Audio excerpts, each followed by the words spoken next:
ఉన్న బంగారాన్ని విడిపించి ఆ రోజు ఆన్లైన్ రేటుకే మేము కొంటాం. Sharma gold company. నమస్తే, నేను మీ జాహ్నవి. మనతో ఉన్నారు ప్రముఖ జ్యోతిష్య వాస్తు పండితురాలు, ప్రముఖ ఆధ్యాత్మికవేత్త, రాజరాజేశ్వరి రాజశ్యామల అమ్మవారి ఉపాసకురాలు, జ్యోతిష్య రత్న, జ్యోతిష్య ప్రపూర్ణ బిరుదాంకితురాలు సురంపుడి భానుకోటేశ్వరి అమ్మ. మాట్లాడేద్దాం. జై శ్రీరామమ్మ. జై శ్రీరామ్. శ్రీమాత్రే నమః. శ్రీ గురుభ్యో నమః. అసలు మిమ్మల్ని చూడగానే ఫస్ట్ అమ్మవారిని చూసినట్టు ఉంటుంది. నెక్స్ట్ గుర్తొచ్చేది జై శ్రీరామ్. అది ఈ రోజు కాదు, గత 2-3 సంవత్సరాల నుంచి కూడా అదే నడుస్తూ ఉంది. చాలా చాలా సంతోషం. అయితే అమ్మ, మీరు నిరంతరం కూడా చక్కటి టాపిక్స్, ఎంతో చక్కగా సొల్యూషన్స్, రెమెడీస్ అన్నీ అందిస్తూ ఉంటారు. ఇందులో భాగంగా ప్రత్యేకమైన తిథుల గురించి చాలా డీటెయిల్గా ఎక్స్ప్లెయిన్ చేస్తారు. అయితే ఈసారి వచ్చేది అమావాస్య ఉంది కదా, పుష్య మాసంలో వచ్చేటటువంటి అమావాస్య. అయితే ఒక్కొక్క అమావాస్యకి ఒక్కొక్క స్పెషల్ ఉంటుంది కదా, మరి ఈ అమావాస్యకి ఏమైనా ప్రత్యేకత ఉందంటారా? అన్ని అమావాస్యల కంటే ఈ అమావాస్యకి, మనకి మహాలయ పక్షంలో వచ్చే అమావాస్యకి అన్నిటికంటే బాగా ప్రత్యేకత సంతరించుకొని ఉంటుంది. ఇప్పుడు ఈ మాసంలో వచ్చే అమావాస్య కూడా మనకు అలాంటి ప్రత్యేకత, అంటే అంత తత్తుల్యమైన ప్రత్యేకత కాకపోయినా అసలు ప్రత్యేకత సంతరించుకొని ఉంది. దానికి కారణం ఏంటంటే, ఈ పుష్యమాసం అంటే చంద్రుడు పౌర్ణమి రోజు పుష్యమి నక్షత్రంలో ఉంటారు కాబట్టి మనం ఈ మాసాన్ని పుష్యమాసంగా వ్యవహరిస్తాము. పుష్యమాసము చాలా మంచిది జాహ్నవి. దేనికి మంచిదంటే, యాక్చువల్గా చెప్పాలంటే మనల్ని మనం ఉద్ధరించుకోవడానికి ఆధ్యాత్మిక పరంగా ఈ మాసం చాలా మంచిది. ఈ మాసంలో అందుకే నేను ఎక్కువగా ఈ మాసము ఎవరితో ఎక్కువ కనెక్ట్ కాలేదు. మీరు కూడా ఎక్కువ మాట్లాడట్లేదు, ఎందుకంటే మీరు బిజీ అయ్యారు, నేను ఇలా బిజీ అయ్యాను. అదే కదా, నేను ఇలా బిజీ. అమ్మవారు అయితే ఆ చండీ యాగాలు చేశారు, బిజీ చేసుకున్నారు. అయితే ఎందుకు కారణం ఏంటంటే, సాధన పరంగా ఎక్కువ టైం తీసుకుంటున్నా జానవని నేను మీతో చెప్పాను, మీకు గుర్తుందో లేదో. చాలా ప్రత్యేకంగా మీ సాధన మీద ఇంకా ఎక్కువ రెగ్యులర్ గా చేసేదానికంటే చాలా ఎక్కువ చేశాను. కారణం ఏంటంటే, ఈ మాసము సాధన పరంగా మనల్ని మనం ఉద్ధరించుకునే అత్యద్భుతమైన మాసం పుష్యమాసము. అన్ని మాసాలు అంతే, ఇంక నెక్స్ట్ వచ్చే మాఘం అయితే మహత్తరంగా. కానీ ఈ పుష్యమాసం ఎందుకంటే, పుష్యమి నక్షత్రంలోనే గురు భగవానుడు ఉచ్చస్థానం తీసుకుంటాడు. మనకి నవగ్రహాల్లో గురుగ్రహం గురించి మనందరికీ తెలుసు కదా. బృహస్పతి పుష్యమి నక్షత్రంలో ఉచ్చస్థానం తీసుకుంటాడు. ఈ పుష్యమి నక్షత్రానికి అధిపతి శనీశ్వరుడు, అందుకే గురు పుష్య యోగం అని చెప్తాం. ఓకే ఓకే, అది అంటే గురు భగవానుడు మనకి గురువారం గనక పుష్యమి నక్షత్రం వస్తే గురు పుష్య యోగం అని చెప్తారు. కానీ ఈ పుష్యమాసం అంతా కూడా నా వరకు నాకు చాలా గోల్డెన్ పీరియడ్గా నేను కన్సిడర్ చేస్తాను. మనల్ని మనం ఉద్ధరించుకోవడానికి, కేవలంగా మనల్ని మనం ఉద్ధరించుకోవడానికి. ఇది అంటే సోల్ పరంగా నేను చెప్పేది. సోల్ ప్రోగ్రెషన్ స్టార్ట్ అయిందంటే ఆ పర్సనాలిటీ డెవలప్మెంట్ అనేది అత్యద్భుతంగా మంచి ఉన్నత స్థాయికి వెళ్ళిపోతుంది జాహ్నవి. చాలా బాగా ఎదుగుతుంది పర్సనాలిటీ డెవలప్మెంట్. ఈ కమ్యూనికేషనే కావచ్చు, ఏ విషయంలో అయినా సరే. గీతాచార్యుడు వారు చెప్పినట్లు అన్ని వేళలా సమస్థితిలో ఉండగలగడము స్నిత ప్రజ్ఞత అని చెప్తారు. అలా బ్యాలెన్స్డ్గా మెయింటైన్ చేయాలంటే ఇలాంటి ప్రత్యేకమైన మాసాన్ని బాగా పట్టుకోవాలి. అందుకని ఈ మాసం నేను ప్రతి మినిట్ వదలకుండా భగవన్నామస్మరణ, పురాణాలు చదవడము, దీనికి ఎక్కువగా వెచ్చించాను. అందులో మనకి అయోధ్య రామ మందిర నిర్మాణం కూడా అయింది కదా, ఇంకా ప్రత్యేకత ఉంది కదా ఈ మాసం. ఎందుకంటే భూమండలం అంతా కూడా మనకి, అంటే మన ఇండియా వరకు మనం తీసుకుంటే మొత్తం దేవతలు పుష్పవర్షం ఆ రోజు కురిపించారు. మనం చూడలేకపోయాం అంతే. ఆ పుష్పవర్షం ఎలా వచ్చింది అంటే, ఇప్పుడు కలియుగం కాబట్టి ఇదివరకు కాలంలో పుష్పవర్షం వాళ్ళకి కనిపించేది. ఇప్పుడు కలియుగంలో ఉన్నాం కాబట్టి జనరల్గా దేవతలు సంతోషిస్తే కుంభవృష్టి కురిపిస్తారు, వాన. లేదా ఆ రోజు పుష్పవర్షం ఎలా కురిసిందంటే, జై శ్రీరామ్ జై శ్రీరామ్ జై శ్రీరామ్ అనే చిన్న వాళ్ళ దగ్గర నుంచి పెద్ద వాళ్ళ దాకా అందరూ కూడా జై శ్రీరామ రోజంతా, అసలు ముందు పుష్పవర్షమే ఇదైతే. అదే, ఎందుకంటే నామ సంకీర్తన ఈ కలియుగంలో మహాయజ్ఞము. ఆ నామ సంకీర్తన అందరూ చేశారంటే ప్రకృతి అంతా పరవశించిపోతుంది. భూమాత ఎంత ప్రశాంతంగా ఉంటుందంటే ఆ రోజు.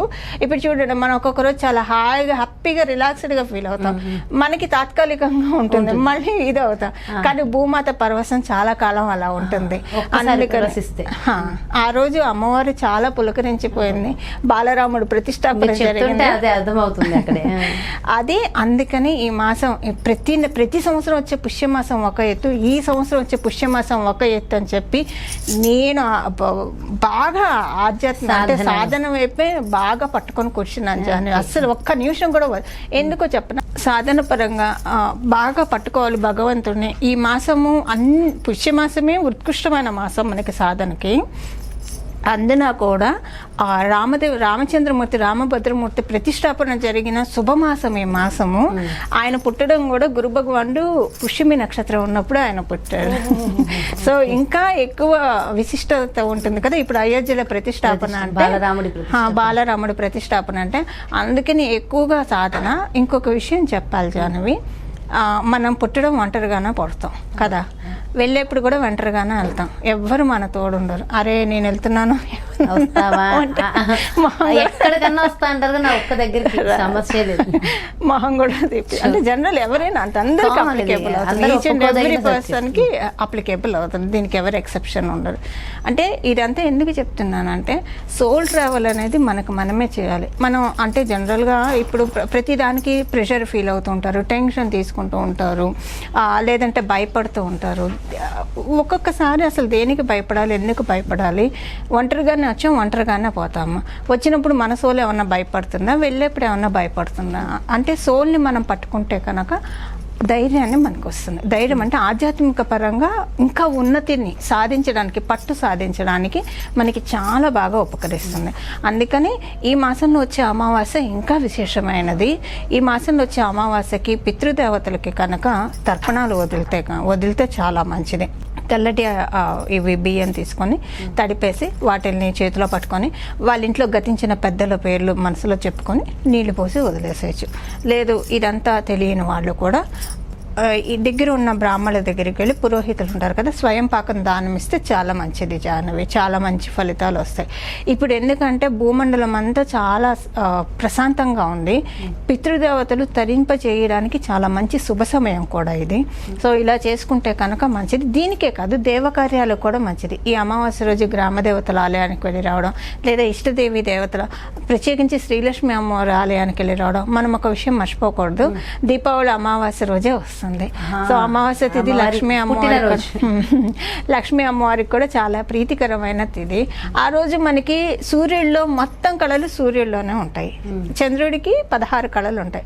అవన్నీ కూడా సూర్యుడి నుంచి అంటే ఆయన ప్రకాశం ఎలా వస్తుంది, సూర్యుడి నుంచి తేజస్సు లాక్కుంటేనే కదా. ఈ అమావాస్య రోజు ప్రత్యేకించి సూర్యుడిలో మొత్తం కళలు ఆయనలోనే నిక్షిప్తమై ఉంటాయి. సో చాలా ప్రత్యేకమైన రోజు ఈ రోజు.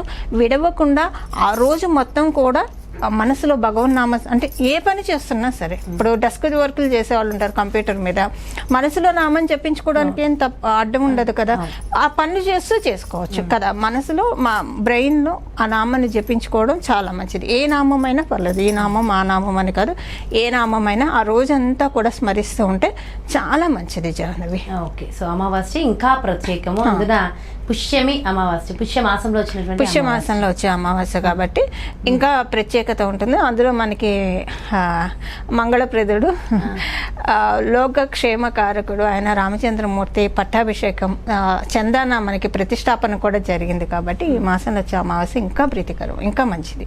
ఓకే, మొత్తానికైతే ఈ అమావాస్య మహద్భుతము అని చెప్తున్నారు. ప్రతి ఒక్కరికి కూడా ఇంకా మంచి జరుగుతుంది. అండ్ పుష్యమాసం కాబట్టి మరింత మంచిది అని చాలా డీటెయిల్డ్ ఇన్ఫర్మేషన్ ఇచ్చారమ్మా. Thank you so much. నమస్తే. మంగళం. నమో భగవతే వాసుదేవాయ. ఇదండి మరి పుష్య అమావాస్యకి సంబంధించిన వివరాలు. చాలా చాలా ప్రత్యేకమట.